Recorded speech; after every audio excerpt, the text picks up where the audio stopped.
நமஸ்காரம். சனி பெயர்ச்சி துலா ராசிக்கு என்ன செய்யும்? துலா ராசியில் சனி உச்சமாகிறார். துலா ராசி துலா லக்கணங்களுக்கு சனி 4-5 கூடிய யோகக்காரகன். 4-5 இருந்து இப்பொழுது 6ஆம் இடத்திற்கு செல்கிறார்.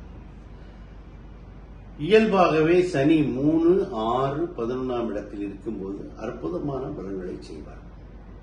துலா ராசிக்கு 6ஆம் இடத்தில் போகக்கூடிய சனி, துலா ராசிக்கு 9ஆம் இடத்திலிருந்து குரு பார்வை பெற்ற ராசி, குரு பார்வை ராகுக்கு படுவதாலும் அற்புதமான காலம் துலா ராசிக்கு சனி பயிற்சி. இந்த வரக்கூடிய 2.5 ஆண்டு காலம் ஒரு பொற்காலமாகவே அமையும். தொட்டதெல்லாம் தொடங்கும். நீங்கள் நெடுநாளாக வைத்திருந்த ஆசை ஒன்று நிறைவேறும். பணம் பல வகைகளில் வரும். சொல்லப்போனால் சனியின் உச்ச வீடல்லவா துலா ராசி. 6ஆம் இடத்தில் போகும்போது அற்புதமான பலன்களை செய்வார். பிரிந்தவர்கள் கூடுவார்கள்.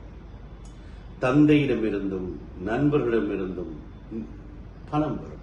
நெடுநாள் நீங்கள் கொடுத்த பணம் வசூலாகாமல் இருந்தால் இந்த காலங்களில் அவர்களே தன் முன் வந்து தனக்கு உங்களுக்கு சேர வேண்டிய தொகையை தருவார்கள்.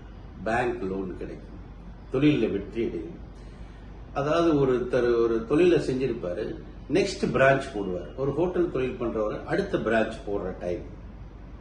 இன்னொரு துணை தொழில் தொடங்கக்கூடிய நேரம். ஏற்கனவே செய்த தொழிலை இழந்தோடு வேறு ஒரு துணை தொழில் செய்யக்கூடிய நேரம்.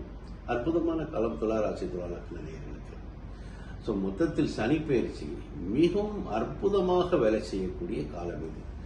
சனி பெயர்ச்சி நல்ல இடத்தில் இருந்தாலும் நீங்கள் பெருமாளை வழிபட, ஆஞ்சநேயரை வழிபட, குலதெய்வத்தை வழிபட, குருமார்களின் ஆசீர்வாதத்தை பெறும் பொழுதெல்லாம், குரு ஸ்தலங்களுக்கு சென்று வரும் போதெல்லாம் அற்புதமாக வேலை செய்யும். மொத்தத்தில் துலா ராசிக்கு ஒரு பொற்காலம் என்றே சொல்ல வேண்டும். நமஸ்காரம்.